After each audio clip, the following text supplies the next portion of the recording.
After a week away, the LMGT3 Challenge returns. We're here for round number 6, and we're here at the Fuji Speedway. A little bit of uncertainty as to whether it was going to be at Fuji. We have confirmation it indeed is. We're back to bring you through the action. My name is Joesph Black, and alongside me is Max Ring.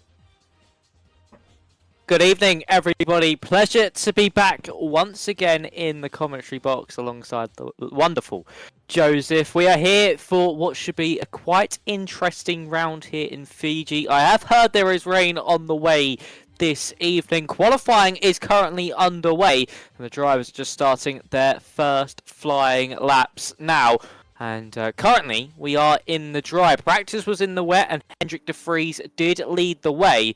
So could it be a completely different story here in qualifying? Quickly running you through the success ballast on the drivers this evening. It's Zoltan on 60, Alistair Ramsey on 52. Then it's a massive, about 30 kilo gap to Hendrik de Vries on 25. Then it's Christo on 16, and then Dan Birch with 8 kilos. Those are the drivers that are carrying that extra little ballast for being the top 5 points finishers last time around. But currently in this qualifying session, it is nobody leading the way just yet. Everybody just trying to set those first lap times. Alistair Ramsey with that 52 kilos on board that Aston Martin. Not won yet this season, but hasn't been a consistent fella up in that top 3 places. He's always squabbling, and he is a man that knows how to defend quite easily. So as drivers now head their way up to the start-finish line, we can see where they're going to be placed. Alistair Ramsey coming up to the line now.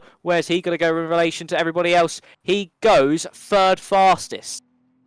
Yeah, no, goes to the top. Sorry, it's Alistair Ramsey up to the top. There is a little bit of delay in the timing boards, which is why it took a little bit of time. Of course, you cannot see any timing boards at all, so apologies for that one. I'll try and fix that between the qualifying and the race session. Of course, 2 qualifying sessions, 2 race sessions this evening, and this is the first qualifying. 1 minute 10 left on the clock, and Robert Pure has taken that pole position away with an incredible lap time, a 1:37.496, which puts him ahead of Arconyi by almost 4/10 of a second. Alistair Ramsey just behind them in P3. Franklin Stegging in 4th place. Jordan 40 in 5th. Hero Vasuri, who we're watching on with, in 9th place. Just dropped down to 10th as the time's thrown in. They're all within, or the majority of the competitive ones, within the 37s, 38s and 39s. But Robert Pure, 1 minute 37.496. That's going to take some beating. It certainly is, and of course these will be the last stabs of the cherry, you would think, for these drivers. And for Zoltan Vakonyi, the Aston Martin driver, of course championship leader, has only not won 2 rounds so far this season. 8 out of 10 on the race victories, but in qualifying it's not as strong for the Aston Martin. He's gone really wide out of the right-hander, and that really is going to surely bring any chance of a competitive lap time to an end. So Robert Pure surely just going to keep his grasp on this one for now, and can he go even quicker? Heading up to the start-finish line now is Lexus 40 Osborne, as Ramsey now goes 4 thousandths quicker. So this is a must-need lap for Robert Pure if he wants to snatch back that pole position. The Lexus to the line. Has he done it? Wow. He has! 0.8 of a second clear. Robert Pure, take a bow, son. What a lap time from Robert Pure. Zoltan Vakonyi to the line. He does improve ever so slightly, but will start in 4th. Franklin Stegning, who has actually been on quite a surprising turn of form over the past couple of rounds, is in 3rd. But Robert Pure, a standout performance once again here in qualifying. He has took to that Lexus so well. It just gels with him so nicely. Robert Pure, take a bow. When the pressure finally got ramped up from Ramsey, he fought back with a stellar lap. What a lap time that was. And I mean, it's a champion. It takes a champion to have the bottle for a lap like that, and that is exactly what was put on show there. Robert Pure taking that pole position away in incredible fashion with that lap time, and well, it's a thoroughly deserved pole position with a 1:36.685. Almost, well, it is over 0.8 ahead of Alistair Ramsey in P2, and well, that just lays a marker down for the race session itself. And I think he is going to be absolutely... Well, he's going to be incredibly difficult to beat. It's going to be P2 for Alistair Ramsey, just missing out at the death as... well, I've been able to fix the timing board, so we'll go back to that live footage in a minute. But P3 for Franklin Stegging and P4 for Zoltan Varkonyi. So, well, he took a little bit of time to get into it last time we raced. I think he's going to have to take a little bit of time here as well. 4th in qualifying, which by his standards is low. But as we do head into the race session, he's got a lot of work to do. Yeah, he certainly does, of course, with that 60 kilos of ballast around a circuit like Fuji, where, of course, you need a lot of front rotation, and you also need a lot of drive out of these corners. They're very slow corners, especially in that final sector. That's really where that car is struggling. He's not being able to get that momentum, keep that going forwards, keep that flow through the corners, as he's constantly trying to fight it to get it even rotated into the corner. So he's going to have to take things a bit more cautiously. But for Varkonyi, we know what he can do in the race format. Qualifying has not really been his strong suit. Yes, he does have a few poles to his name so far this season. He certainly has been the standout man in the races, but he will need a lot to beat Robert Pure, who seems the class above the rest from that qualifying session. There's a 40% chance of rain in the middle of this race. The next race, race 2, is where we'll see a 90% chance. So this one might be dry all the way through, but in race 2, we certainly could see the rain start to pour down on the Fiji circuit and make it an even more tricky challenge, because we will have to have pit stops to swap over to the tyres. But we are now waiting to go to the green flag, and for Varkonyi, he's pretty much got one hand on the trophy here, hasn't he, Joesph? He's got a handful of rounds left to go, and he's 120 points clear. Yes, and it's going to be difficult to topple him, but there is a little bit of moistness in the air at some point this evening. When that's going to come out is another question, but the sun is shining over the Fuji International Speedway, and we have got 29 drivers ready to take to the circuit. 20 on the circuit at the moment. Gary Barham rounding out the field. But it's going to be Robert Pure and Alistair Ramsey who are going to lead us away at the very top. Franklin Stegging, Zoltan Varkonyi, Hendrik de Vries and Jordan 40 in behind on the second and third rows of the grid. They also will be looking to the front and for a charge, but for Robert Pure, that incredible pace in qualifying, he's going to hope translates over to the race session as they roll up to the start line. A rolling start, of course, as always in the LMGT3 challenge, and he's just waiting for that call for the announcement that the green flag is waved, and indeed it is, as that's going to be Robert Pure leading off of the line, and it's Alistair Ramsey who tries to pull alongside, but may well come under pressure. Third and fourth are fighting into the first corner. Zoltan Varkonyi and Franklin Stegging, as very wide goes Varkonyi. Can he hold on to the position? Not quite. It's 3 abreast as they head through the first corner for second place, and it's going to have to be Varkonyi that yields. It's Stegging who takes that second place. Ramsey loses one off the line, but over through all of that, it's going to be Robert Pure who leads the way through the first few corners. It's going to be P2 for Franklin Stegging. It's a good start from him as Tom Osborne tries to pressure Jordan 40 for that P6 that I said was the top 6 positions that were so important down the inside. Looks Alistair Ramsey, can he pull alongside Franklin Stegging and retake the position he started in qualifying? He's not going to quite be able to do so. He doesn't quite get the run out of the corner, and Robert Pure leads. P2 hotly contested. It certainly is. Pure breaking away, exactly what he would want to do at the start of this race. Of course, 30 minutes of hard action to come. And Alistair Ramsey now looking to the inside of Franklin Stegging once again. Not able to get the move done as we then head into the penultimate corner. And Zoltan Varkonyi could now potentially put the other Aston Martin under pressure. But Stegging goes wide. He gets a better run out of the corner. But this does put him under all sorts of pressure. Now heading through the final turn of the circuit. And then back down that main straight. Ramsey needs a stellar run out of this corner, tucking into that slipstream. Varkonyi goes wide. That could put him under some pressure from Hendrik de Vries as well. So for Ramsey, not getting close enough to Franklin Stegnick. You would think just yet to go for a move into that first corner, but Hendrik de Vries looming large in the mirrors of Zoltan Verkonyi. Tom Osborne is looking to pick up the pieces as well. There is Hendrik de Vries to the outside of the Hungarian. Can the Dutchman pull this one off? As Verkonyi goes deep, Verkonyi outbreaks himself. Osborne with the up and under. He does the ultimate switcheroo on the pair of them. Verkonyi drops behind 40 as well. Here comes Tom Osborne round the outside into turn 3. Can he get this one done on Hendrik de Vries? Yes, he can. Lovely move from the BMW, picking up the pieces, and that is exactly how you capitalise on an opportunity when a door opens for you.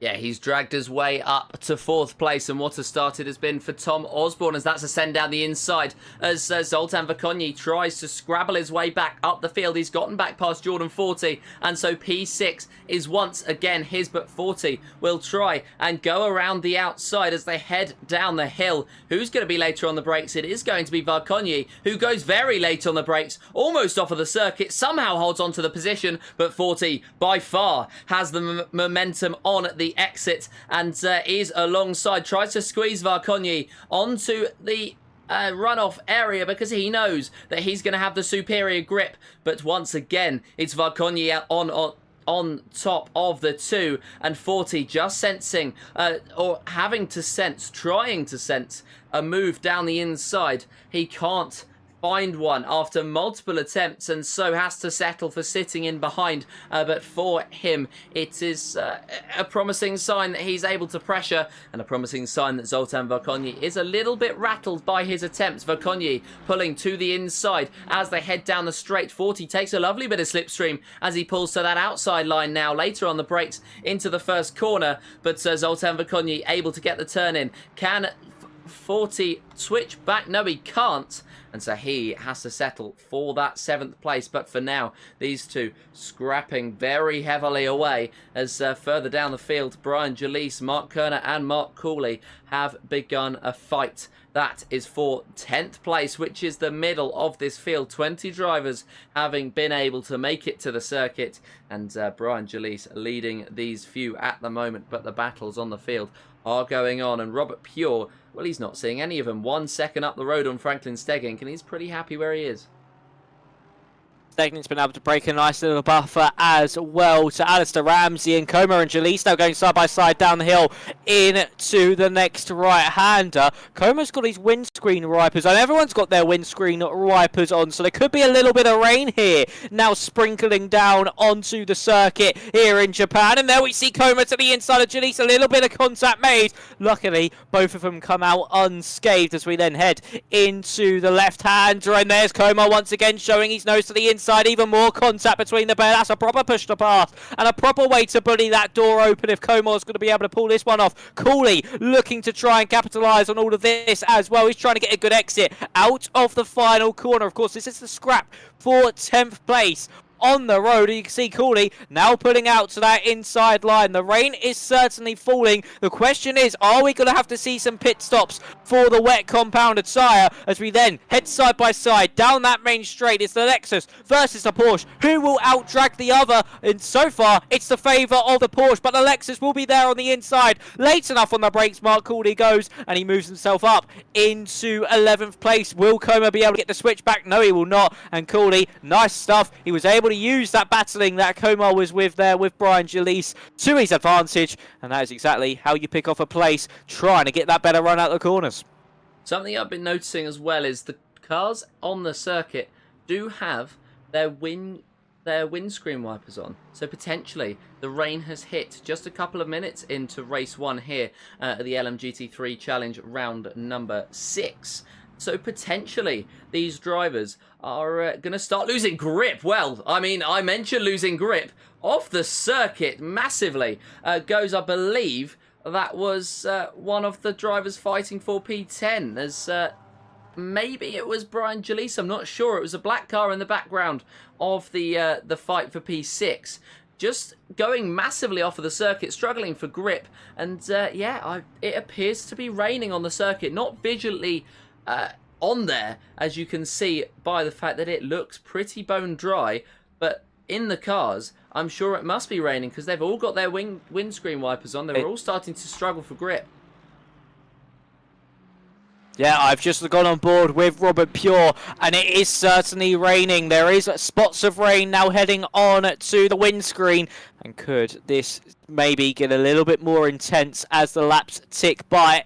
Iro Fazuri has come into the pit lane, so this is now going to be a question of what does he go on to? Tyre-wise, is he coming in for a set of the wets and trying to predict that this rain does get worse, and the track does get really wet indeed, and we start to see some spray being kicked up. Robert Pure, of course, still leading the way. It has certainly got a lot darker over the course of the past 2 or 3 laps. Look at it now, it is very dark indeed, and no spray being kicked up just yet.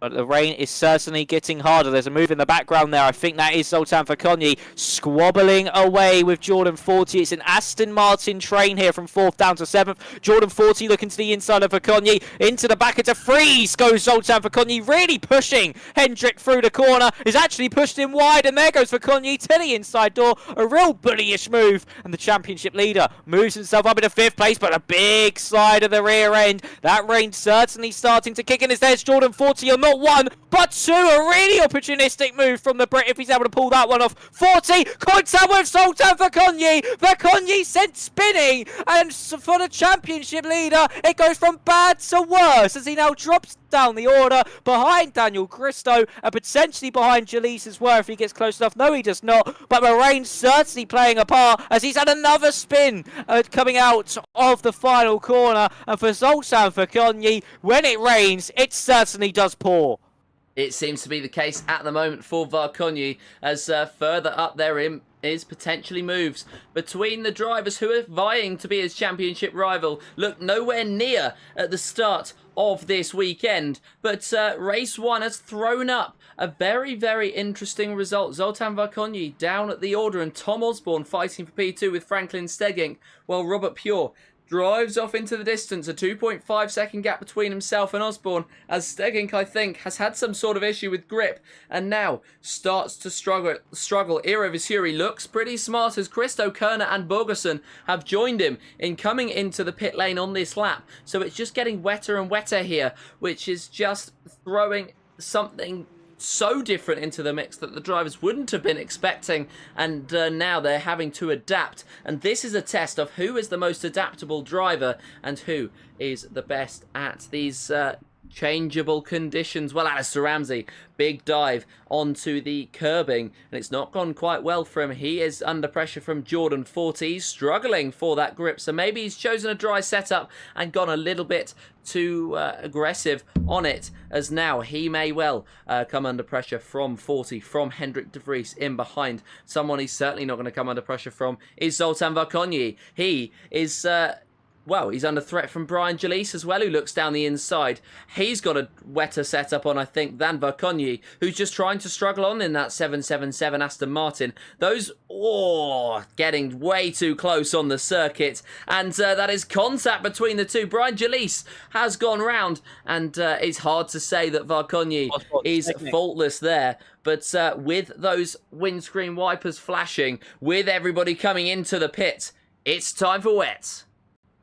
It certainly is, and Robert Pure has stayed out. Same with Cooley and also Zoltan Fakonyi as well. This is crunch time at this midpoint of the race. Fakonyi looking for the move potentially on Mark Cooley, looking to the outside line on the Lexus. Just goes too deep into the corner, not able to get it stopped. So all eyes now on Robert Pure, and also you can't count out here the likes of Daniel Christo and Iro Fazuri, who are now heading down that main straight. Are they going to get on the jump on the drivers that have just come into the pit lane? Osborne now coming out. He is on pit lane exit. But the question is, how close is Daniel Christo going to be? He had a little buffer to the rest of the field in front of him. I think he's still going to come out just behind as Matt Fordham goes deep into the corner and Tom Osborne breezes his way by now. But for Daniel Christo, he's been able to jump Jordan 40 in the pit lane. Massimilio Ferrari going straight off in his McLaren. And Robert Pure, he's having his own forms of struggles. Look how tentative and look how slow he's having to go through this final sector just to keep the car on the island.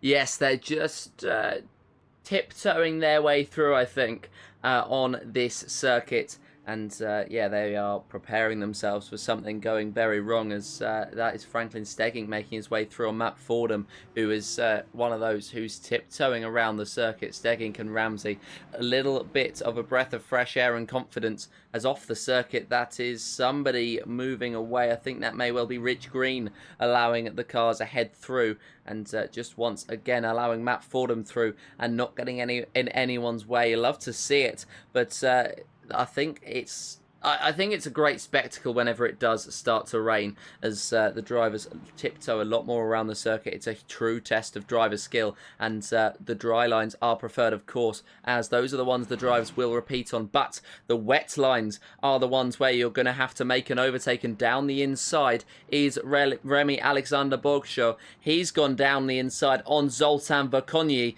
as these two struggle on, and you can see Verkonyi struggling for grip on the exit of the corner, and well, putting the power down, not enough to catch up to Remy once again, as there's yellow flags out on the circuit. No doubt somebody struggling for that grip, but Alexander Bogshaw up to P2. Zoltan Verkonyi struggling on in third place, and it only feels like a matter of time before everybody else catches up and makes those moves up, forward and ahead of Verkonyi, as on this lap Robert Pure has pitted. He has come out in a lowly, considering how dominant he was earlier in this race, a lowly P7. Yes, and that is because Tom Osborne has got the jump on him. So Tom Osborne now the net race leader when it comes to the pit stops. And for Robert Pure, he's just left it one lap too late. So he's got a lot of work on his hands now. 3 seconds is now that gap between Pure and Osborne. Or actually, is Chris Williams on the dry tyres? Oh, yes, he is. He's gone very deep into the right-hander. And that is going to kill any chance of him having a good outcome from this one. So that gap, 3 seconds between Osborne and Pure. The Lexus was so dominant in the opening 15 minutes of this race, and now at our halfway stage, we're going to see Pure have to put that use of that clean air that he knew in the dry to good use as well, to know exactly how to catch up to Tom Osborne. But in these changeable conditions, with the track getting worse and worse, each lap being a completely different challenge to the one before, we are certainly going to see drivers struggle potentially. And Robert Pure has actually dropped an extra second back to Tom Osborne as well. So it's not all over yet though. Robert Pure can still fight his way back. For Osborne, it's been a stellar drive from 7th on the grid, now up into the net race lead. This is exactly what he would have wanted, a strategic masterclass and a racing masterclass as well. He's done some good moves in the process, and Tom Osborne currently leading the way of those wet runners.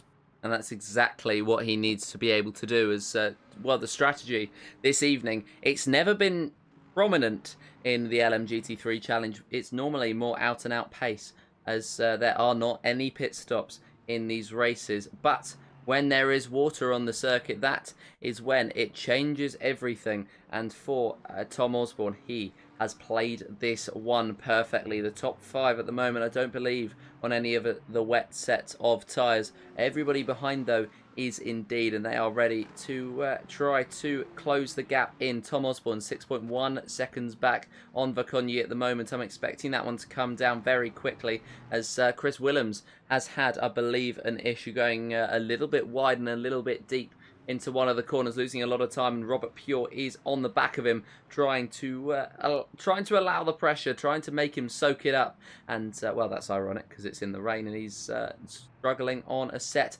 of those dries. But now Robert Pure looks for an opportunity on the McLaren down the inside. Can he get it as he runs onto the curbing? Yes, he can. Doesn't matter that he was on the wet line because of the amount of run that he got out of the corner, because the amount of momentum he was able to take, because of the grip that he has pulled alongside, and they head down to the first corner. Is he going to be later on the brakes? We shall wait and see. He's certainly going to try to be, and he's certainly going to have the opportunity to be more confident. But the dry line for Chris Williams is important. And is Robert Pure able to pull this one off? I think he might be. I think he might have company too, as Stegging down the inside. I don't think Chris Williams was expecting him, as there was contact between the two. Williams holds on to it. Stegging hasn't lost out too much from that incident, and he looks for the outside into the next corner, but has not got the grip on the wetter line. And, well, nor does Chris Willems, it seems, on the drier one. And he loses the position finally to Stegink. Ramsey tries to fight his way through as well. Loops around the outside, gets the move. And for now, for Stegink, he is chasing down Robert Pure, 1.1 seconds behind. And it's fair to say he lost a lot of time behind Willems. He certainly did, but a big shout out here at the minute to Mark Cooley and Remy Alexander Borgshow. They are doing really well at the moment to keep these cars on the circuit. They're not losing too much time either to those wet runners. It's come down around about 5 seconds over the past 3 laps. For Borgshow and Cooley, they are driving a very nice race indeed. So it's, of course, really nice for them to see. And actually, I've just checked the game. I think they started on the wets here, Joesph, because they are both currently coming up on the game as wet weather tyres. So Borgshow and Cooley might have just done a strategic masterclass as they now lead the way. Same with Brian Jalise as well. So for Osborne at Pure Stegnik, they really have lost out crucially here because they've now got 3 drivers in front of them on the wet weather tyres already, even though, and they didn't lose the time coming into the pit lane because they started on that tyre. So for Cooley, Borgshow and Jalise, that's why they were so far off the rest of the pack. They were maintaining and preserving those wet weather tyres and have pulled off an absolute wonderful strategy, which we wouldn't have potentially seen them up there if it stayed dry throughout the whole race. As Robert Pure moves his way past Zoltan for Conye, Alistair Ramsey gets past Franklin Stegnik into the first corner as well. But for Cooley, Borgshow and Jalise, it is certainly a strategic masterclass to withhold, but Tom Osborne is still trying to hunt them down.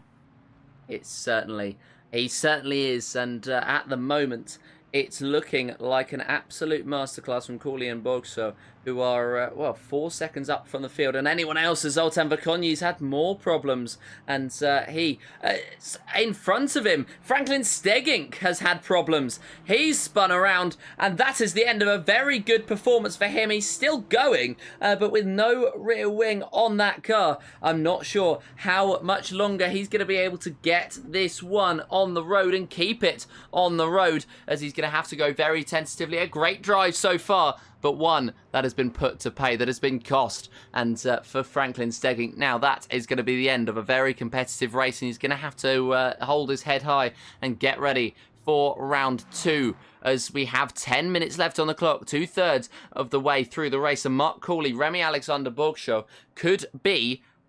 They could have absolutely played a blinder, as Zoltan Vakonyi has had more issues and make that even more. He's spun around out of the final corner on the circuit, and, well, that ballast is not serving him well in the wet.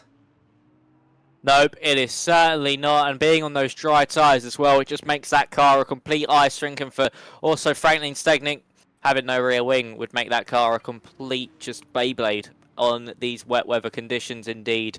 So for Osborne and Pure, they're now hunting down Brian Jalise. Osborne over the past 2 laps has taken out 4 seconds on Mark Cooley and Remy Alexander Borgshow. So this is still going to be a race to the end.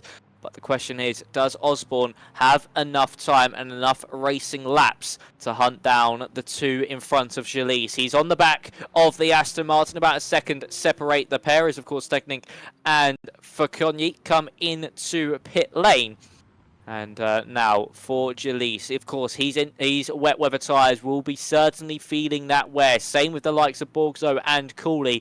They'll be feeling the effects of being driven on for 12 laps, and some of those being in dry conditions. So they would have overheated and burnt up, become near on slick tyres at certain points in this race, but they've still got some decent amounts of grip. But here comes Tom Osborne on Jalise, nearly into the back of the Aston Martin, just showing the difference in grip between the pair. Osborne was really able to go later on the brakes to the Aston Martin, but a BMW now tucked into that slipstream, looking for a second race win of the season. And in the first race here in Fiji, it's certainly been one for the ages, arguably the best race of the season thus far. And now we see Jalise just being able to hold on into that first corner. But Osborne is certainly looming large in the mirrors. He needs to navigate by the Aston Martin quickly here, Joesph, doesn't he? Because he's going to be losing too much time to the drivers in front, and that's Joesph with a slide. Here comes Osborne. He goes onto the grass ever so slightly, trying to keep that inside line against the Aston Martin. It's the outside now through turn 3. Osborne just able to get through in that position, and Joesph goes for a spin and into the wall for the Aston Martin. Oh, it was looking like a really nice race going for Joesph. He qualified low. That strategy worked in his favour, but unfortunately a spin has brought an end to that one. Yes, and he's not the only one to have had problems. Franklin Stegink and Zoltan Verkonyi having horror days at the office, but for Brian Joesph, it's very unfortunate. He has driven so well so far once again, and he's got absolutely nothing to show for it. Or he does. He's P10, and I don't know whether he picked up damage. It seemed to be that he picked up a bit, but not too much as on the broadcasting side of things. You can see the rain now on the circuit. It appears to have switched from one to the other extremes, and now you can see everything as Brian Joesph does potentially have damage here over Suri, able to get past with ease as Joesph appears to let him through.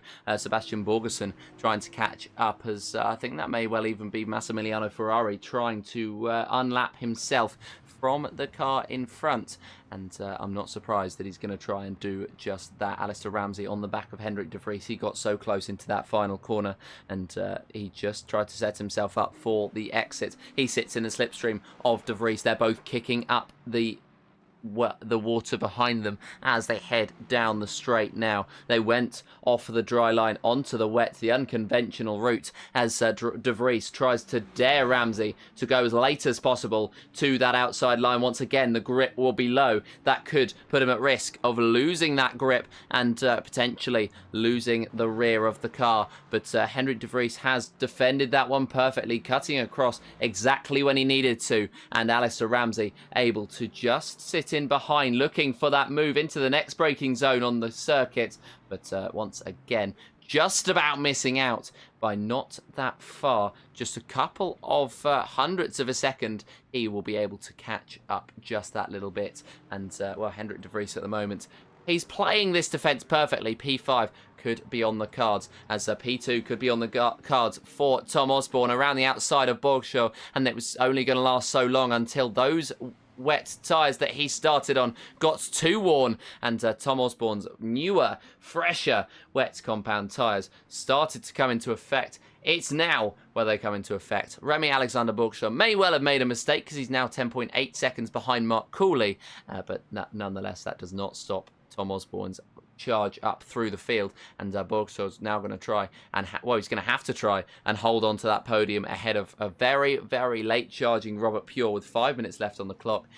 Can they get past Borgshaw, and more importantly, can they catch up to Mark Cooley? I don't think they will, and there's a little smash up at the back as well. It's Dan Wilson and Gary Barnum. Barnum waiting up for Wilson. It was contact on the exit of turn 1, which sent the Aston Martin of Wilson into a spin. So let's now keep an eye on that gap between Cooley and Remy, and also Tom Osborne, and also if Remy Alexander Borgshaw is able to keep ahead of Robert Pure. But saying that, there's Pure to the outside line of turn 1, and this could be where the Ferrari's valiant defence of that podium position comes to an end, and Robert Pure is surely going to ease his way by. Yes, he is, and that Lexus up into the top 3. The pole man still looking to try and hunt down this victory, but Mark Cooley just seeming that little bit too far away with 5 minutes, just under 5 minutes left on the clock. We'll probably get 3 more laps in this one, all the way till lap 18. But at the moment, Tom Osborne is not gaining by enough on Mark Cooley. So for the sister Lexus to Robert Pure, Cooley is driving an absolutely beautiful race up at the front of the field. He has done this strategy to an absolute T. It's been a perfection race from Mark Cooley, and we've not seen him up this high this season. He's been nowhere near the race-winning fights. But he knew this was his Hail Mary. It was his one and done opportunity, and he's had to pull it off effectively. But Osborne has gained about 2 seconds through the first part of this final sector alone, so it's not all over yet. So for Cooley, he's going to have to keep his wits about him, and if Osborne is going to catch up to the back of the Lexus, it'll be on the final 2 laps. 9.1 seconds is the gap that has been coming down quite significantly. I think it's been about a second a lap as what's happened to Robert Pure. I think he may well have had a problem and dropped a lot of time. Now Jordan 40 trying to pressure him rather than him trying to pressure Remy Alexander Borgso. So it's a race of attrition, and at the moment Cooley is winning. Tom Osborne is though showing his pace and showing his class right at the very top as well the Aston Martins continue to be absolutely dominant, and Robert Pure continues to be a trendsetter in the Lexus as well, as we have 3 minutes left in this race, so about 2 more laps depending on where Cooley is on the circuit and whether he decides he wants 1 more lap, because there could be the case that he slows down and calls the checkered flag out early, in which case it's going to be Tom Osborne who has just 1 or 2 laps to try and pressure him. 7.5 is the gap, and well, it just keeps coming down, doesn't it? Although Tom Osborne in that last couple of corners, he's made a mistake. He's dropped 0.6 of a second, but just like that, he's gained them back again. He is absolutely flying. He is 3 seconds a lap quicker than Mark Cooley. I think this one's going to be pretty close. It certainly will be. I think we're going to have 2 more laps. It's going to be very close on the time. We're going to be setting around about 1 minute 40, 1 minute 50 lap times at this stage. And I think we're just going to be able to complete 2 more laps. I'm not too sure. It's going to be very nip and tuck on what we are going to be able to do here. So for Mark Cooley, this could be the final one, or there could still potentially be 1 more to go. Is this the white flag lap? That is the question. Or is he going to have to hold on for an extra 2? So heading into turn 1 for Cooley, he's just being super cautious on the brakes, knowing any mistake will invite Tom Osborne as close as he possibly dares. Exiting out of turn 1 and then down the hill into turn 3. Of course, turn 2, that little kink left, and then into turns number 3. Just a little bit of a dancey rear end. The rear axle just complaining ever so slightly on that Lexus. And I think we are going to have 1 more racing lap to go. But Cooley certainly is struggling now here against Osborne. Look at that gap, now down by an extra 2 seconds in that first sector. So I reckon if there is an extra lap here, we could see Osborne all over the back of him into the final corner. And it could be a last gasp overtake for the BMW. It may well be. It makes sense for Mark Cooley to slow down towards the end of this lap, but I understand why he's not doing so, at least just yet, because he will be almost definitely caught on that final lap by Osborne if there is indeed another lap. And it's going to be up to Cooley to decide whether there will be. 40 seconds left on the clock, and there's a 5.5 second gap. On the last lap, there was a difference of 2.7 seconds between Cooley and Osborne in Osborne's favour. The gap at the moment, as it stands, is 4.9 seconds on the racetrack, as Hendrik de Vries has made his way past Remy Alexander Borgso and gets through onto that podium position. Mark Cooley now heads down the straight. It would make sense for him to lift, to take the checkered in a tactical style, but he is going to go for 1 more lap of racing. He is confident that he's going to be able to go for 1 more lap of racing, although he may well not be. Is this going to be the checkered flag for Mark Cooley? No, it's not. And we have... Is that it? Is that going to be the race called? I don't think it is. No, I think Cooley's gone again. Yeah, he has gone again. It is 1 more. He crossed the line just, and I mean just, with 2 seconds left on the clock. He could have lifted and brought it to an end, but he trusted his abilities. But is he going to bite that choice? Is that bullet gonna fire straight back out at him? It is a Russian roulette, especially in the rain, with the grip varying lap by lap, the car dancing underneath you. And for Mark Cooley, he just has to navigate this final lap with just sheer precision. He doesn't have to push too aggressively. Of course, Osborne is gaining at a rate of knots, but it's not enough at the moment, and he's heading into that final sector now. So for Mark Cooley, he just needs to keep this one on the road. The Lexus driver late on the brakes into the right-hander. Don't go wide. Don't make those mistakes. Try not to lose the back end. Look at that gap. It's 2.7. Osborne really is pushing, but it just will not be enough. Cooley managed his tyres to perfection at the start of this race. Going on those wets, they would have been overheating massively. And I mean overheating massively. They would have been chewed up, looked like slick tyres. But he was able to keep them calm in this wet weather conditions. You can see how much the wear has affected him as of late. But for Osborne, he's going to be the nearly man once again. And for Mark Cooley, for the first time this season, it has been a strategic masterclass from the Lexus. We all thought it would have been pure, but no, it's Cooley who wins round one here in Fiji. A brilliant drive from the Lexus. What a strategy. What a race. What a drive. Cooley, take a bow, son. What a race that was from you, my friends. You have timed that all to absolute perfection. And he's doing some celebratory donuts to celebrate his feat. He's not been anywhere near at all, actually, contact with Osborne. He's been nowhere near the top all season long. And when the rain comes, he knows how to capitalise on that. They say it's the great leveller, and it certainly has worked into Cooley's favour. Cooley, the Rainmeister this evening, and a very thoroughly deserved victory, as we had 19 out of 20 finishers, or we will have, as Brian Joesph will be our final one. Unfortunate for him that it's ended the way it did, but E19 for him is not a terrible result. Well, it is a terrible result, but it's not a terrible result because there's still another race this evening, and the pace that he showed so far this race does indeed promise that something is able to happen as they head to that second race of the evening. Mark Cooley taking a quite incredible victory in that Lexus, and he'll be full of confidence, at least in his strategy heading into race 2. But Tom Osborne, he'll be confident in his pace.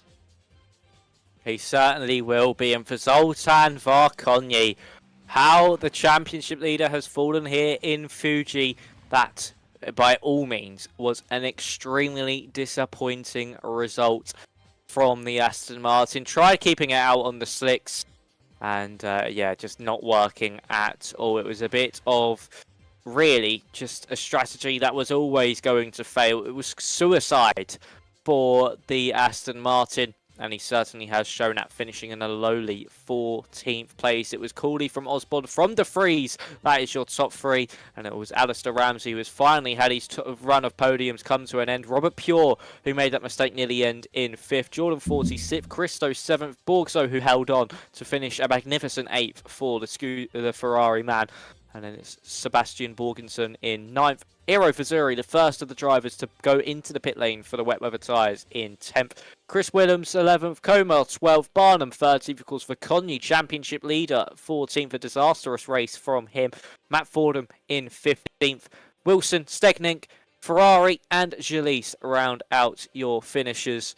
But that was a very interesting race indeed. Of course, we have 10 more minutes of practice to get everybody into the next lobby. 5 more minutes of hyperpole to set the grid for race 2. And then we head into another half-hour race. But this time, the rain will be harder, and it will be a certainly more difficult challenge for these drivers to come up against. So make sure you tune into that one. And Joesph, what a race that was. Certainly it was. And just to give yourselves a little bit of a breather, just to give ourselves a little bit of a breather as well, we're going to send you to an intermission. Don't go away.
The Global Racing Drivers Club LMGT3 Challenge sees its round number 6 racing at Fuji Speedway this evening. We've had race 1 of the evening's proceedings. Race 2 is soon to be underway. The drivers getting a few more laps of practice in before the main event. My name's Joesph Black. Alongside me is Max Ring.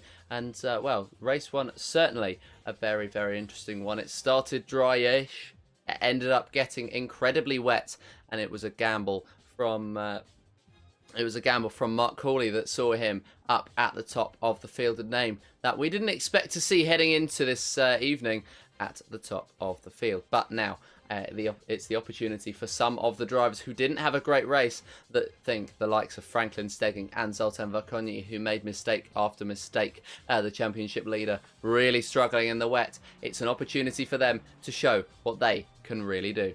But now 6 minutes of practice, time for them to chill out before we head back to our hyperpole and head back to a race session. We do have an opportunity tonight for a lot of points on offer with the wetter conditions, and it should certainly be an interesting one. Race 1. If race 1 is anything to go by, race 2 is going to be an absolute stormer. It certainly is, and of course, with the chance of rain at 90% compared to the 40%, that's why it was such a big gamble for Cooley, that it was only a 40% chance, so less than a half a chance that it would have the rain would have came and started sprinkling onto the circuit, but it worked out into his favour. He trusted his gut, he trusted his strategy, and it worked out to a T. That was exactly how you pull off a wet weather strategic masterclass, which like you would have saw from Nico Hulkenberg at the British Grand Prix as well. Another driver who masterclass changing conditions to get a very good result. But for Mark Cooley, it was brilliantly done. So now heading into this second race, how will Hyperpole be as well? Will that be on a greasy surface? 75% chance of rain heading into qualifying. So that could potentially lead to the surface getting very greasy indeed. And could we see Tom Osborne snatch that pole position away from Robert Pure, who got the pole for the first round? Unfortunately, was not able to pull off their strategy, went into the pit lane 1 lap too late.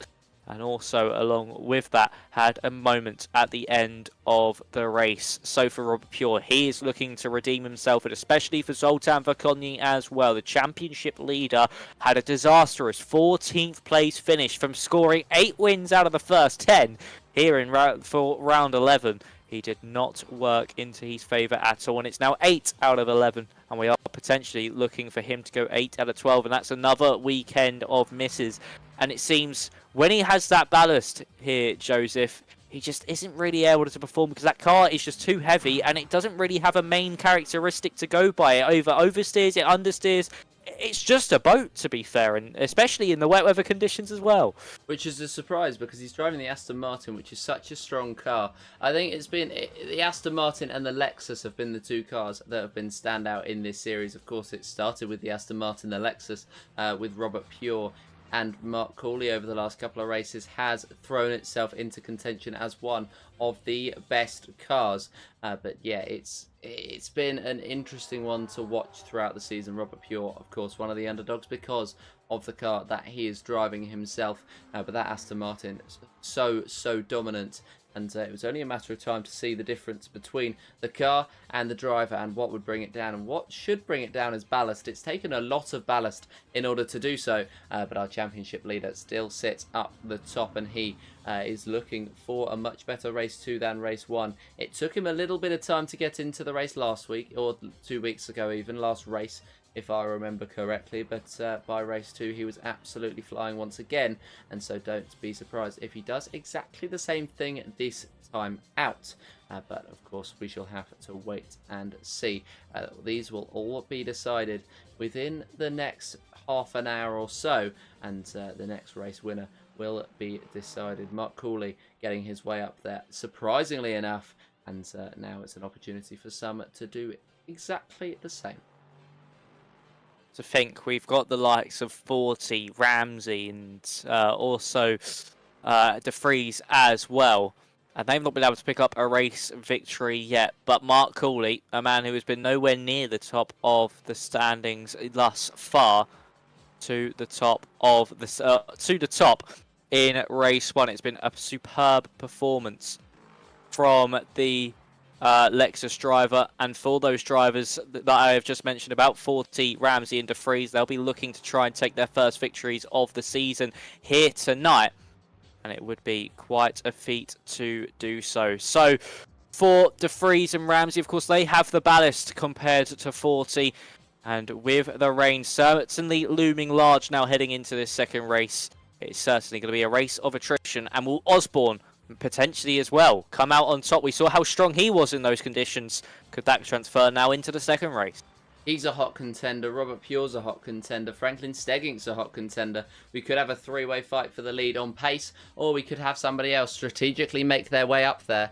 And, well, that would throw somebody completely new into the mix. We saw it with Mark Cooley in race number 1, what he was able to do. Remy Alexander Borgshaw as well threw himself up there, got a decent chunk of points by gambling onto the wets before the rain had even started, or before it appeared to start. Of course, the particles not demonstrating themselves very well on this game, at least so far, and with it still being in its pre-release, quote-unquote, just game, then the full edition should hopefully iron out some of those issues. We have a few things coming to the game within the next few months. We've got things like multi-class. We've got things like the safety car that should throw this game right into the mainstream contention.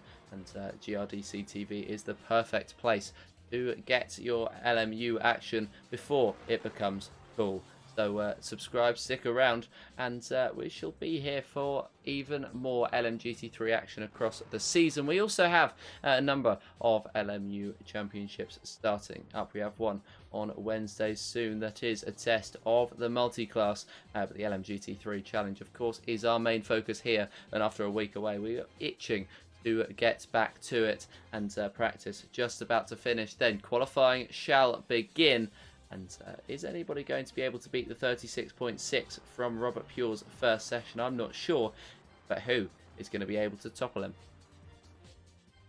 That is going to be the question. Who will topple Robert Pure, the man who was so strong in qualifying? He's been quite strong in qualifying since he has taken to that Lexus. Of course, his debut was in Bahrain, and now here in Fiji, looking to take his third pole position of the season. The question is, what are the conditions going to be looking like? And it is going to be a dry qualifying session. So for Robert Pure, another chance at taking pole position. And this is now what it all boils down to. Get out onto the circuit early, try get as many lap times in as possible. We are certainly going to have a very interesting 5 minutes coming up. 2 stabs at the cherry, and you'll see who will come out on top. The main contenders really are Osborne, Stegnink, Ramsey, and Pure. But could there be somebody who could surprise us? Potentially the Freeze or a Zoltan for Konyi who pulls out a perfect lap. We'll have to wait and see. But as the drivers now head out of the pit lane, we're going to see them now attack this circuit at full pace, full aggression for the next 5 minutes.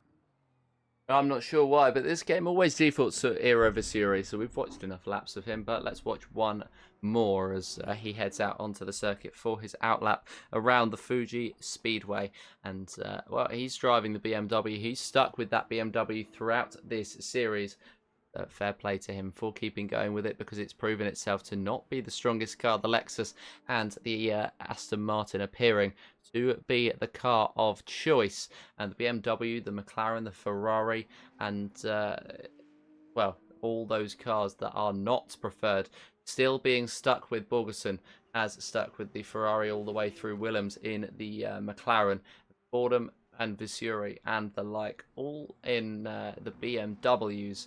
And, well, most have made that switch to an Aston Martin, or most have driven, at least, in that Aston Martin, and try to take full advantage out of the overpowered car before it's gone. And the Lexus has proven itself pretty quick over the last few rounds, but I think that may well be down to the drivers driving a little bit more due to how many Aston Martins we see at the very top of the field. Not doubting their skill at all, because of course it takes a lot to get right up the top. I couldn't jump in an Aston Martin and be on the pace of those up the very top of the field straight away. I certainly probably couldn't do it in general. We have 3 minutes left in our session. Hero Visiero's just started on his lap. We've got a few drivers already on their laps, 12 in fact, and we have every one of the 20 drivers out on the circuit.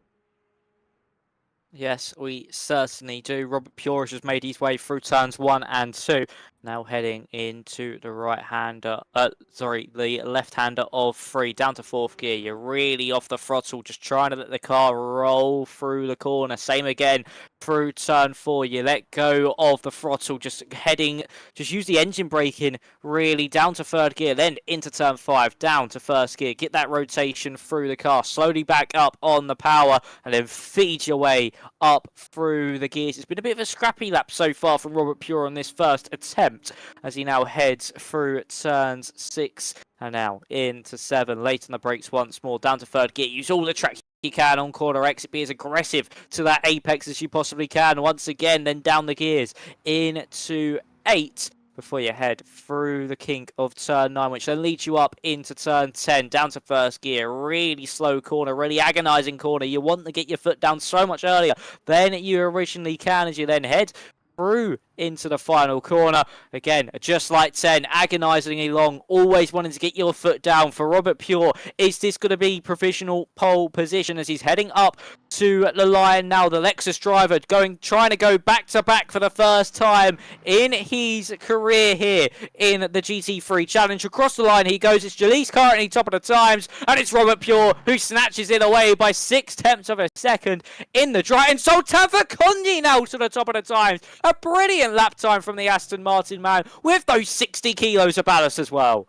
Yes, Robert Pure would have been thinking that that was a decent banker, a 37.251. It was enough for P2, but Zoltan 36 on his first lap out. That is an incredible lap time that I'm not sure he will be able to back up afterwards, but we'll have to wait and see. All the other drivers ready to go again, knowing what the benchmark is, knowing that it's a 36.964, and Robert Pure will be looking to try and challenge. He was a 36.514 in the first sector. Alistair Ramsey, for reference, put up a 36.587, so he was 0.07 of a second faster in that first sector than his closest rival. But of course, he wants to get even closer to the man 3/10 up the circuit on him. Zoltan Verkonyi as well would be hoping that he can set a better lap time, but I'm not 100% sure on the validity of that, as a 23.663 in the second sector for Robert Pure. That's not an ideal lap time. It's not bad, don't get me wrong, but it's not ideal when you're trying to gain 3/10 of a second on your best time. I don't believe Zoltan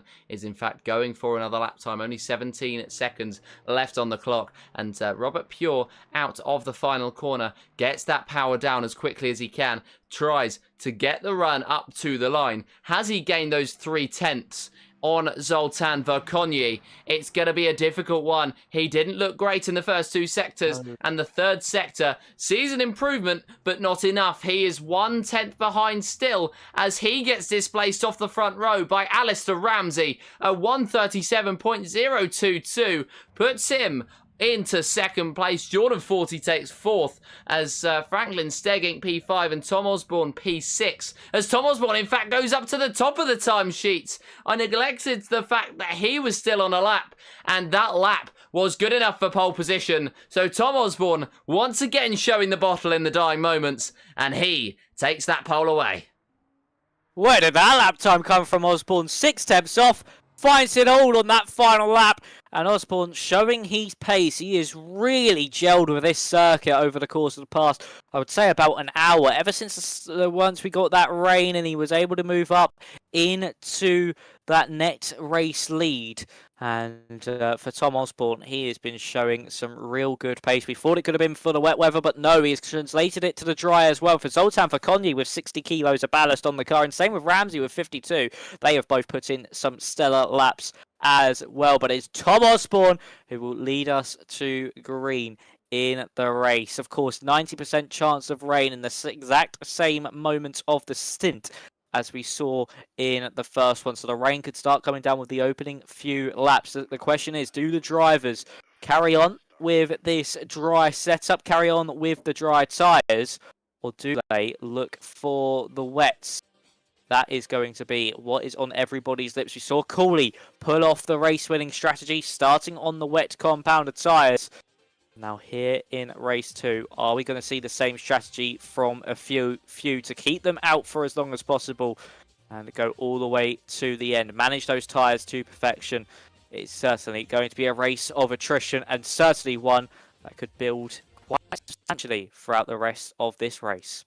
Yes, it's a dynamic that could change this race and could change the battle in this championship as well. Of course, Zoltan Verkonyi is in the lead of it by a significant margin, but P2 is always still on. The windscreen wipers also are on, so I think it's going to be raining from day dot, from minute 1. And I think everybody is going to be on those wets, so it's not going to be any gambles from the wets or from the off to the wets, as these drivers will be starting on them. I'm sure almost all of them will be, as it would be a huge mistake, I think, not to. As well, Mark Cooley, our race winner from race 1, is down in P10 as we start off with, and we get ready for that rolling start. Osborne will lead us away. Verkonyi in that second place. Ramsey in third, Robert Pure rounding out that second row of the grid, Jordan 40 and Franklin Stegging the third. Daniel Christo in 7th place, not a bad qualifying from him, with Hendrik de Vries in 8th. I'd say by his standards, not too great, but he hasn't really stood out this weekend, and he is looking to prove me completely wrong on that fact around the final corner. They will come up to the line. It'll be Tom Osborne this time to lead us away. Robert Pure buried in the pack in P4 and chasing Verkonyi, and he will be chasing Verkonyi all the way down to that first corner. Again, 20 drivers, 19 drivers in fact, because Matt Fordham has dipped, are on the field and ready to go racing for race number 2 this evening, round number 6. It's round 12 of the season, if you do your maths, and Tom Osborne will lead us to turn number 1. Zoltan Verkonyi will look to trump him, and it's the green flag that we're all waiting for to get underway. It came around now, last round. And, well, for Tom Osborne, he's itching to get going, and he does get going. It's a very, very good start in the background for, I believe that was Franklin Stegging, as into the slipstream goes Zoltan Verkonyi. Up to the first corner, it's going to be Tom Osborne who leads. Verkonyi hits him in the rear, and Tom Osborne goes flying off the circuit in dramatic fashion. Zoltan Verkonyi has not had a good weekend. He leads this race, but for how much longer? Pure goes down the inside into the next braking zone, turn number 3. Can Alistair Ramsey get through as well? He's on that inside line, and he does make his way through. Does Verkonyi have damage? I'm not sure, but he's certainly going to have emotional damage, and surely the stewards are going to get involved in that one. Zoltan Verkonyi missing his brake point into 1, slamming straight into our pole man, Tom Osborne. Oh, disaster for Tom Osborne. All that promise heading into this race has just gone up in smoke on the opening lap of race 2. And that is going to be race over. That is Tom Osborne out of the race before it really even began. But crucially here, I've just checked the driver chart once again, and everyone's taken a note out of Mark Cooley's book. They have all started on the wets but Brian Jalise. And the rain has already started falling onto the circuit. You can see the window wipers going crazy on some of these motors. And so the rain is certainly starting to fall. And you've got to keep your car in good shape. And that's someone round. Someone has just gone for a spin. I'm not sure who that could have been. Or was it just a half slide from somebody? I think it was only just a half slide, but it looked like someone was going completely round in that Aston Martin pack. They've all got the same livery on, so it's hard to see from that kind of angle who exactly it was. But Robert Pure now leads the way. Can he get redemption for that opening race here in Fiji? Or is he going to, unfortunately, come under pressure at this latter stage and maybe burn up those tyres too much at this moment in time? It's all about tyre management, conserving those wet weather tyres. Don't chew them up too much. Don't overheat them. because you certainly will pay the price at the end of this race. Here comes Jordan 40 now to the inside of Zoltan for Konyi. Of course, that 60 kilos is not going to be helping Zoltan with trying to keep those tyres in good nick as well, as that's a big slide there for Daniel Christo. He's surely going to drop down a few places and potentially nearly into the wall. No, he's just dropped a few places. Borgenson, as that's Jalise round, Borgenson round as well. It's all kicking off here at turn 4. Cars going all over the road.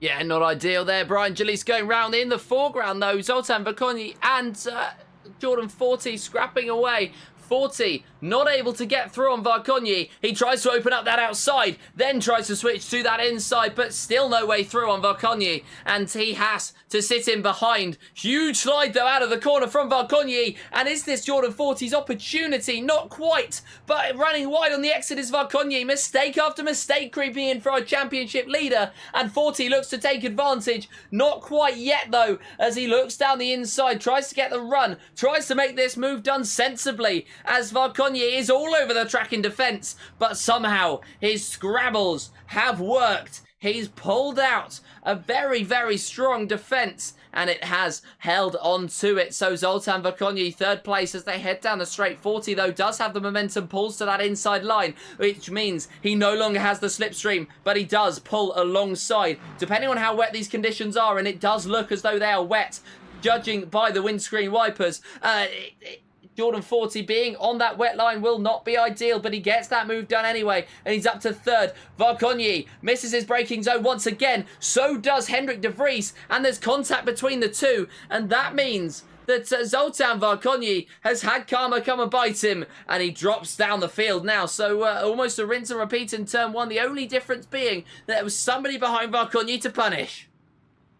Yeah, and Vakonyi is all over the road. He is really struggling at this current moment in time. This circuit's certainly getting a lot more greasy. You can see the moisture now sitting on the top of the circuit. And for Robert Pure, he's got a 2-second lead up at the front of the field. Is anyone else going to be close enough for a move on somebody within this train?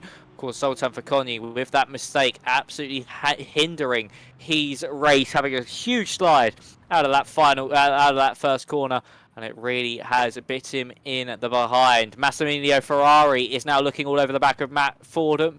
Sebastian Borgenson looking over the back of Massimiliano Ferrari as they head into turn 7. Borgenson not able to get that move done. Of course, he was up in 6th place at one point and then had a huge spin off the road, and unfortunately dropped him down into 12th. I've just seen that Brian Jalise has retired. That could be down to his spin that he had at the same moment as Borgenson, and potentially picking up some damage for the Aston Martin. And now for Sebastian Borgenson all over the back of Massimiliano. It's Ferrari versus McLaren, and it's not Massimiliano in that Ferrari. He's the one in the McLaren, contrary to his name, and you can't count out Gary Barnum either. He'll look for an opportunity to try and get past one of these drivers as Borgenson tucks into that slipstream of the McLaren, but it's not getting close enough just yet. He still has to sit behind as further up the field. Also, Daniel Christo versus Eero Fizuri, and also Hendrik de Vries as well. Ferrari all the way to the inside line compared to Borgenson and Barnum. Late on the brakes. They go. Ferrari goes really deep into the corner. You saw it, seeing that one coming, sitting on the inside line. Through goes Borgenson. Through goes Gary Barnum as well. And for Hendrik de Vries, he's just keeping Christo at bay, but the fellow Aston Martin behind is really going to put the Dutchman under pressure. Yes, and they're going to try and fight their way through this one, as it is visibly wet on the circuit, not only on the windscreen wipers. We no longer have to use those as indicators. We can just use the track conditions themselves, and the track conditions are not ideal for racing.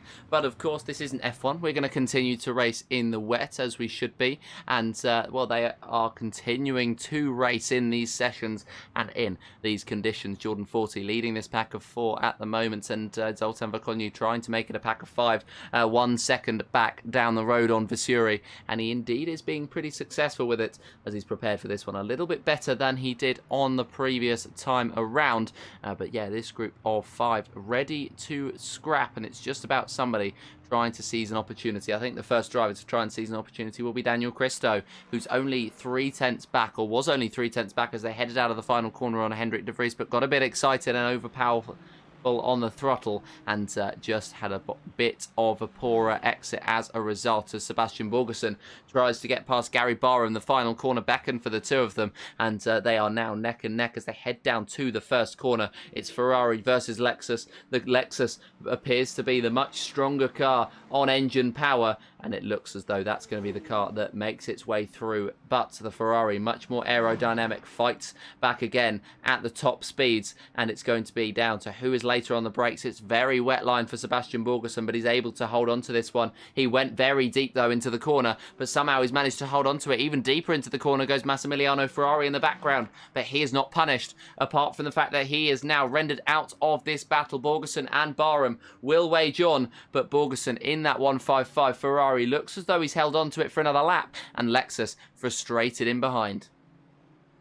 Yeah, certainly frustrated is Gary Barham, looking at the back of that Lexus. And also, I did also see that Mark Cooley, the round one race winner, has also retired along with Jalisa. There could have been some contact there between the two of them. But let's quickly go back to that battle between Borgenson and Gary Barham. Barnum's actually dropped back ever so slightly. His gap's gone to about a second between the pair, so potentially he might have made a mistake somewhere, and he's gone wide once again through the next right-hander, so he is starting to make those mistakes, and for Barham, he's losing critical time to the man in front of him. Back to the front of the field, though. 5th place versus 4th place.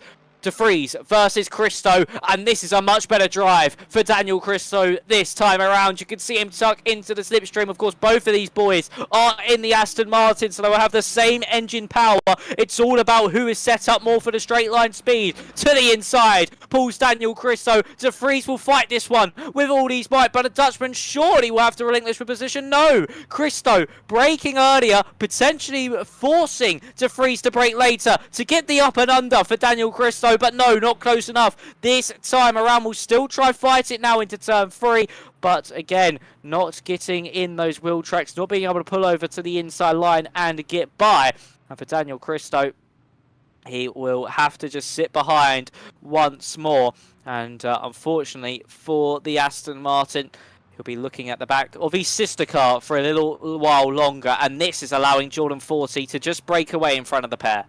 Yeah, Jordan 40 taking this opportunity and breaking the quote-unquote DRS. I say DRS, I know it's not F1, but it's a good marker of how far a car is ahead of somebody else and whether they'll be able to be in the slipstream, although the slipstream here may not be that beneficial in terms of visibility because they will be just sat right in the slipstream and also the dirty air of the car in front, and it's going to be especially dirty and especially wet in behind the cars in front. Massimiliano Ferrari and Rich Green right on the back of Gary Barham, who did make that mistake and dropped off the back of Sebastian Borgerson, now backs himself into Ferrari and Green, and it may well just be a matter of time between these drivers as to who will get this one done as they head now out of the corner. Is Ferrari going to be able to get a run? He's 7/10 back. Rich Green also 7/10 back on him, and I don't think either of them able to make a move or make any inroads. Never mind, as that's Gary Barham making a further mistake, spinning round, and Ferrari's done well to avoid him, but that's Barham down a few more positions, and it's really not been his race. It really has not. Gary Barham, ever since started making those mistakes behind Sebastian Borgenson, has not looked like a composed driver at all. Maybe got a little bit ruffled from that failed overtake, a little bit rattled and lost his head ever so slightly, and unfortunately it is all unravelled for him. Christo is now coming under pressure from Eero Vazuri, who's having a really good race, and he's BMW up into the top 6. This is the highest we've seen for Vazuri all season long. So it does seem that this race here in Fiji, this evening in Fiji, is allowing drivers in these mixed conditions to get their best results so far of the season. So for Vazuri, now out of the final, sorry, not the final corner, out of turn 5 and then through 6 and 7. Will Vazuri get close enough for an overtaking opportunity through potentially the final corner? That BMW looking very racy indeed. Christo has lost a lot of time to De Vries out in front. Gone lap 7 of this race. Should be another 18-lap thriller, so we're about to reach 10 laps to go in terms of racing laps. And then for Daniel Christo, he's really got to put that pressure back onto Freeze once more if he wants to shake off Eero Fazuri. But he has dropped that 1 second to Fazuri as well. So he's in that little bit of a stalemate between forwards and backwards. And for Daniel Christo, he's just got to keep focusing on the car in front. It's going to be so crucial for him to just try and sit in there as we get 2 surprise results this weekend. The first one being, of course, the victory taken by, by somebody who is no longer in this race, Mark Cooley, DNFing right at the very start of this one. So very unfortunate for our race winner of race 1 that he's not able to take it in race 2. But these things happen, and I think he can be pretty happy with the way this weekend's gone overall. But yeah, after him, then Daniel Christo taking P5 would be a very, very strong result, especially considering some of the cars on this field and some of the cars behind them. Zoltan Vakonyi, Franklin Stegink further down. Brian Jalise has DNF'd as well, and Dan Wilson also has DNF'd as, well, he's not too far. Well, he's not DNF'd that long ago. We're down to 17 now, almost halfway through this race. And, yeah, Daniel Christo still running in that 5th place, 1.4 seconds off of Hendrik de Vries. He is losing time to Eero Fazuri, who's going to hope to try and make his way back up through, as Massimiliano Ferrari looks like he's had an off, and he indeed has, chasing Rich Green even, and now he finds himself behind Gary Barham, and, well, that's not an ideal scenario, down in P14 now. Nobody's going to pick up the pieces and try to catch back up to Barham, at least 1.9 seconds behind. And if Barham's record so far this weekend is anything to go by, then he should be able to do that pretty soon. Vazuri now 5/10 behind Daniel Christo. Yep, Christo is still being put under loads of pressure and still being harassed by Eero Fazuri.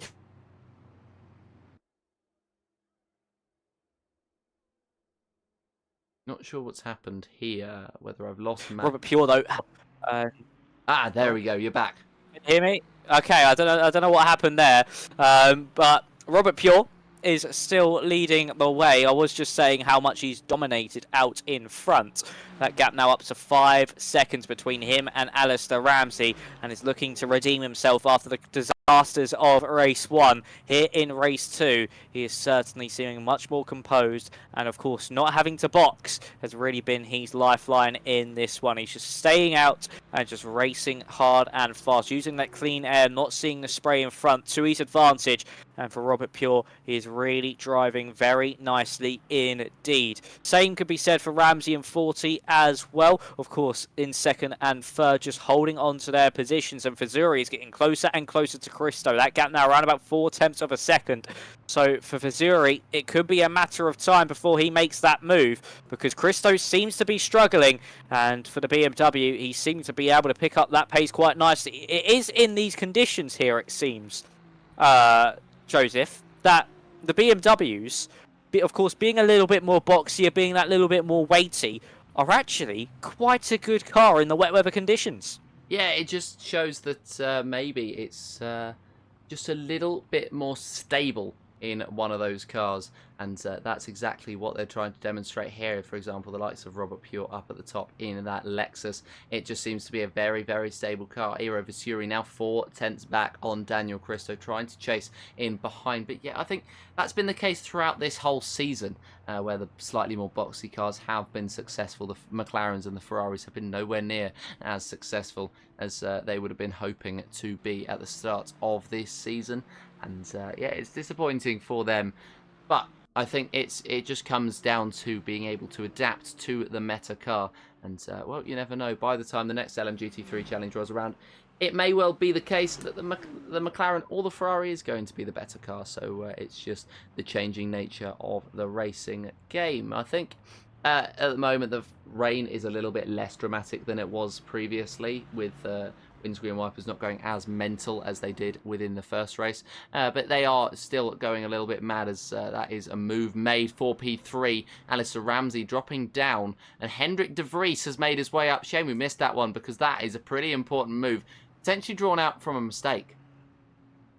I think that was from a mistake there. So yeah, it seems that 40 making a mistake, allowing Ramsey making that mistake, allowing both 40 and De Vries now up into third and fourth places respectively, and just extending Robert Pure's gap more and more. Potentially a spin from Alistair Ramsey causing that one, and we know this man usually soaks up the pressure like a sponge. Even when he's not under pressure, he still drives really well. So an uncharacteristic mistake there from Alistair Ramsey just shows how these conditions can catch you out when you are least expecting them to.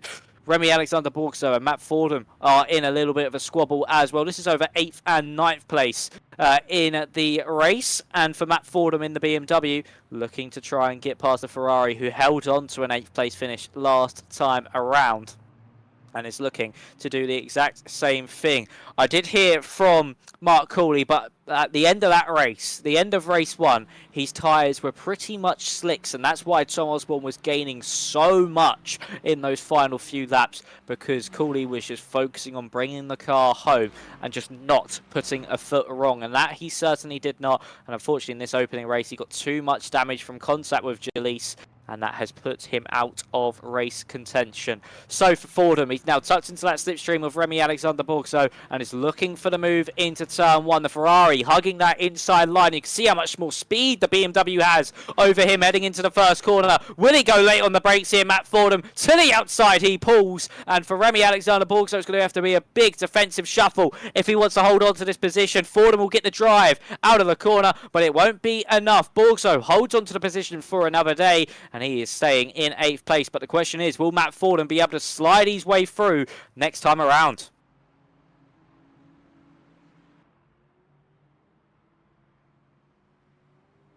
I think you muted your mic, Cockcast. Yeah, his race 1 didn't quite go the way that he would have wanted it to. His race 2, though, has been a little bit better.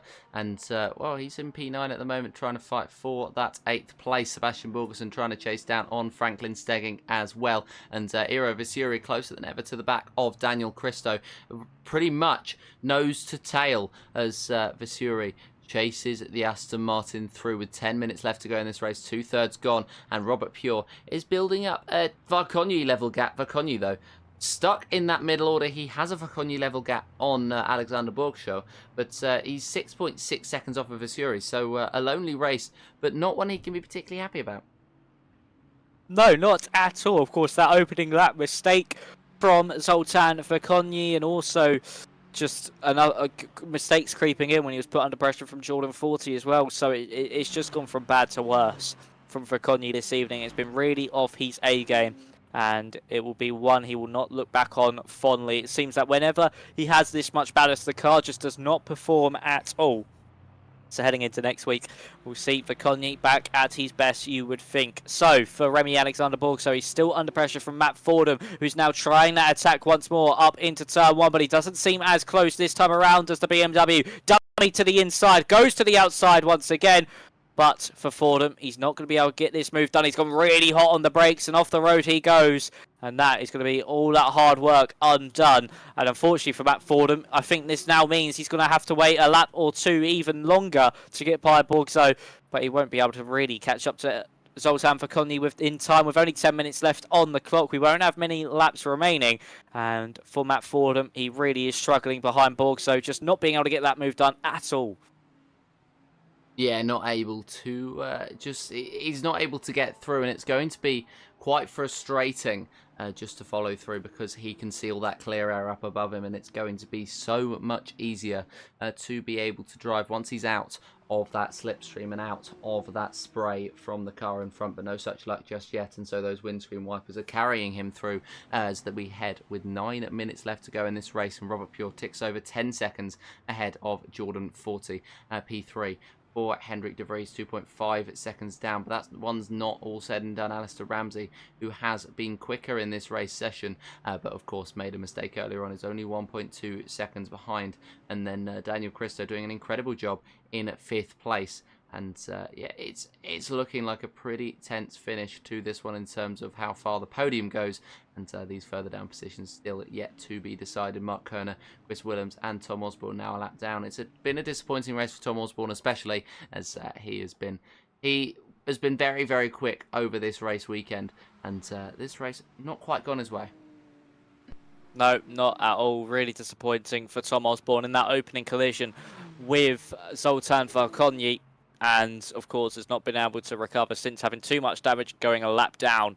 And the best he's going to finish here really is going to be that 15th place for the Brit, who looked so strong coming into this one. We thought race 2, especially with that pole position, might be his, but unfortunately it has not gone his way in the slightest. Alistair Ramsey is about a second behind Hendrik de Vries. He's not close enough from who for that third place just yet. And the same could be said for de Vries on Jordan 40. The gaps have certainly opened up over this past lap, or a few laps or so, and no one really close enough for a move on anybody. So it's all just a stalemate at the moment. When Pure crosses the line, I think we'll have a total of 5 laps to go here in Fuji. And for Robert Pure, it's been sheer domination. 10, nearly 11 seconds of an advantage over Jordan 40. And this is how you reclaim, after a few mistakes in race 1, you reclaim your spot at the top here in race 2. Exactly, and he's driven very well in this race, and I think he deserves it as Matt Fordham spins round. What a save that is from the BMW driver. And, while he may not hold on to P9 as Franklin Stegging heads through, while he may not even hold on to P10 from Sebastian Borgerson, I think that one's going to feel pretty satisfying as able to hold on to it. And even though he lost a lot of time, those are the sort of spins that you always feel pretty good about. And, yeah, Matt Fordham is all right after that one, dropping to P10, might drop to P11. Sebastian Borgerson trying to follow through, but I don't think he's going to get the momentum down the straight. And yeah, he's come out of it not too harshly, but top end speed for Sebastian Borgerson is the power of that Ferrari, and he does look to that outside switches to a move for that inside. It's going to have to be a late lunge if he wants to make this one stick, and it's not quite going to be as confident on the brakes, staying behind P11 for Borgerson, P10 for Matt Fordham, but a wobble on the exit as that was somebody else going round. Franklin Stegging has had his own issues. Down the inside goes Borgerson. Can he make this one stick? He does, and he makes it stick cleanly. Fordham and has now stayed in P10 after all that. Borgerson is gained up to P9. Stegging drops to 11th. Yeah, unfortunate there for Franklin Stegging to move himself up into 9th place, and unfortunately now dropped down straight to 11th a few corners later. So for Stegging, it's just going from bad to worse. He was going so well in the opening round, and then unfortunately had a spin, lost his rear wing, and he spun again on the exit of turn 5. And for Stegging, it goes from bad to even worse. He's going to be in a puddle of his own tears, and there we go, a retirement from the race. So for Franklin Stegging, a story of what could have been this evening, could have had some good results. He has been on quite fine form as of late, and unfortunately has not gone his way. 4 laps to go now in this race. Robert Pure with a 13-second lead out in front, and he's driving really well in that Lexus so far. Zoltan for Konyi, 9 seconds behind Eero Fazuri, who's about a second behind Daniel Christo as well. The closest battle really at this current moment in time is that battle between Christo and Fazuri, because I think there's been a mistake from the Aston Martin, and that's really unleashed the BMW on to the back of him as we now head into turn 3. Got to avoid the puddles on the outside to make sure you don't aquaplane off into the scenery. And for Eero Fazuri, he's been hounding the rear of Daniel Christo all race long. He's wanted to get by, he's just not had the opportunity to do so just yet. And for Fazuri, unfortunately, has just been stuck in a stalemate. So he needs to get this move done if he wants any chance of getting that top 5 within the next 2 or 3, next 2 laps, I would say. Eero Fazuri to shoot off down the road, but Christo still holding off on firm for now. Yeah, it's at the moment, it's pretty good, pretty stout defence from Daniel Christo, who's desperate to hold on to this incredible performance, a P5 for him, and he'll be very happy with this one. Eero Fazuri just chasing at the moment, and well, I think he'll be pretty happy to stay in behind for now, as long as he's able to get through in the dying moments of this race. He won't care too much about this race, but of course we shall have to wait and see what he's able to do. As in that first sector, in fact, he's been pretty strong, and the first 2 sectors, in fact, he's been able to build out a little bit more of a gap on Eero Fazuri now 1.2, and he'll be hoping that he's able to maintain that throughout the rest of this race, as Hendrik de Vries has closed the gap to Jordan 40. It's 2 seconds with Alistair Ramsey 2 in behind him.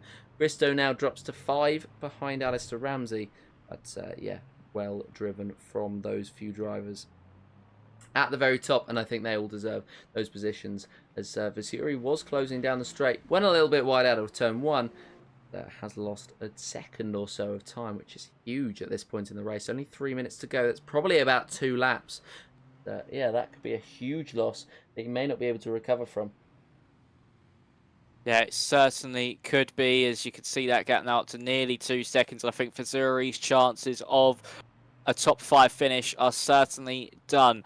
The question is now, is Ramsey going to get close enough to Hendrik de Vries to snatch that podium position back away from the Dutchman? The Brit versus the Dutchman. We've seen this battle so many times in the past, and it was de Vries who's just not been able to take it all the way. He makes a mistake in the dying embers of the race, and unfortunately costs him, dearly. So for Hendrik de Vries, now heading into the penultimate corner of the circuit, Robert Pure will cross the line to start the penultimate lap of this second race. Not been as frantic or as thrilling as the first, but still a good race indeed. And for Hendrik de Vries, he now needs a good run out of the final corner. He just needs to keep it clean. Yes, Ramsey is at 2 seconds at bay, but it's still enough to put a little bit of pressure, a little bit of notice on your mind. And for de Vries, we know he has made so many mistakes. He's not been able to pull off performances when he's been under the pressure. So this is the perfect time to prove your doubters wrong and finally get that W under the pressure. Yes, Robert Pure 11.9 seconds up ahead of Jordan 40, now ticks over 12. He drove very well in race 1 to earn himself a place up on a pedestal, and now, well, he wasn't able to take it in race 1. Race 2, though, has been a completely different story, and he's not long away from sealing his victory today. It'll be a double Lexus delight, but at the moment, Robert Pure just having to finish this one off, running around, and, well, got to avoid any mistakes. Never say never for something along those lines. But yes, Robert Pure driven very, very well in this race, and he comes around the corner to start what will be the last lap of this race, or he will come around the final corner to start what will be the last lap of this race even. And, well, with 30 seconds left on the clock, he may not actually get the opportunity to, although I think he will, as he's done well to avoid another spinning Franklin Steggink, I think that was, who's really not had a great day by his high standards. Out to the straight he goes, and 20 seconds left on the clock. Franklin Steggink has DNF from this race now. He becomes the latest driver to retire. There's 4 that have retired. Up at the very top, though, is it's going to be Robert Pure, who starts the last lap of this race with 3 seconds left on the clock. So the second race, that's gone the maximum distance and just that little bit further. And Pure has what is essentially a victory lap now. Yep, he certainly does. And Robert Pure, this has been a stellar drive from the Lexus. With no more moves being made further back as it currently stands, Pure is going to be our sole attention at the moment, unless something drastic happens somewhere down the line. But for Robert Pure, this is how he has bounced back in style. Of course, that opening round, he was on pole position, led all the way in the drying, and as soon as it came to that wet weather window, he unfortunately boxed a lap too late, put Tom Osborne in that potential net P1 before Mark Cooley was actually on the wet tyres for the whole race long. But this time around, he has listened to his Lexus teammate. So did everybody else, but Pure has really come out strong. He, of course, capitalised on the Osborne's Vaconyi drama, but you make your own luck in motorsports and in any sport.